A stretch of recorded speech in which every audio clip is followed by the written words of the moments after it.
Assalamualaikum warahmatullahi wabarakatuh. Hai guys, kembali lagi di YouTube channelku Ainun Michelle Ali. Nah, di sini aku mau membahas tentang Al-Quran dan hadis sebagai pedoman hidup, yaitu dari mata pembelajaran Al-Quran dan hadis. Sebelum itu, jangan lupa tekan subscribe dan nyalain loncengnya ya guys. Happy watching. Pembahasan pertama yaitu Al-Quran dan fungsinya.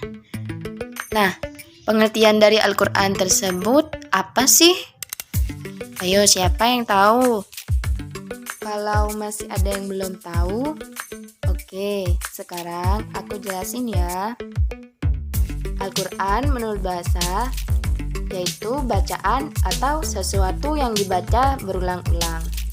Namun, menurut istilah, Al-Quran ialah kalam Allah Subhanahu wa Ta'ala yang merupakan mukjizat yang diturunkan kepada Nabi Muhammad SAW melalui malaikat Jibril dan ditulis di mushaf serta diriwayatkan dengan mutawatir, dan juga membacanya termasuk ibadah.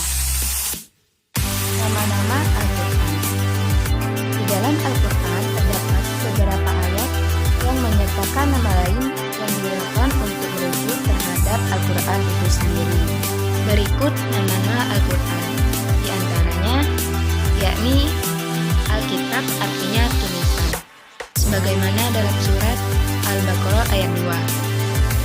Al-Furqan artinya pembeda benar salah, sebagaimana dalam surat Al-Furqan ayat 1.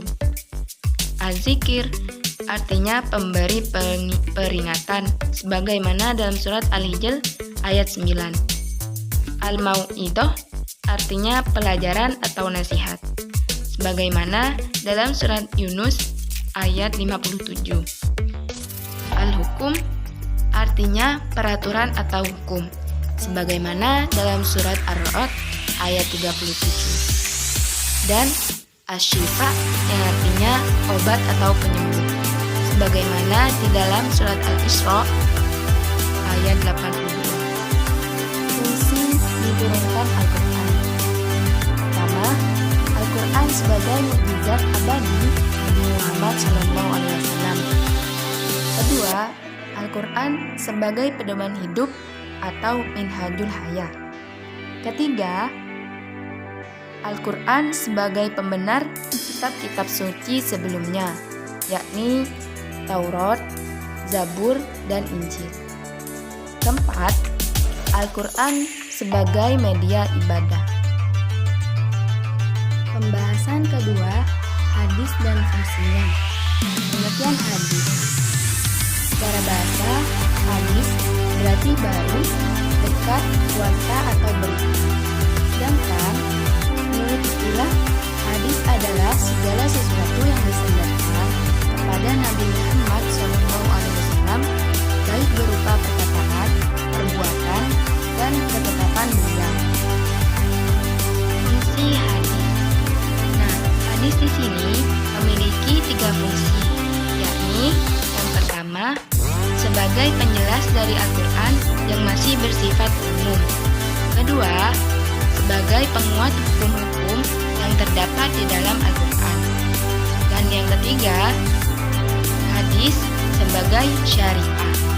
Sebagai syariah, maksudnya memunculkan suatu hukum atau ajaran-ajaran yang tidak didapati dalam Al-Quran, atau dalam Al-Quran hanya terdapat pokok-pokoknya atau saja. Cara memfungsikan Al-Quran dan hadis dalam kehidupan.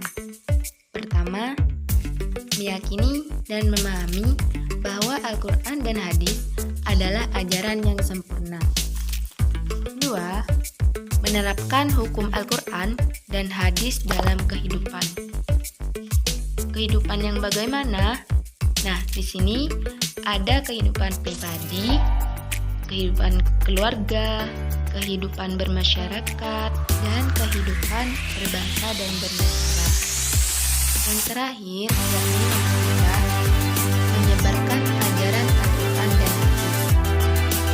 Setelah meyakini bahwa ajaran Al-Quran dan hadis adalah sebaik-baik petunjuk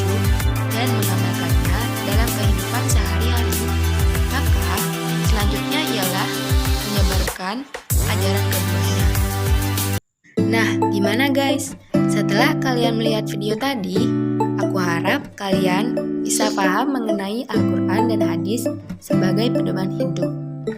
Oke guys, sekian penjelasan dari aku. Dan jangan lupa tunggu videoku berikutnya ya. Thanks for watching.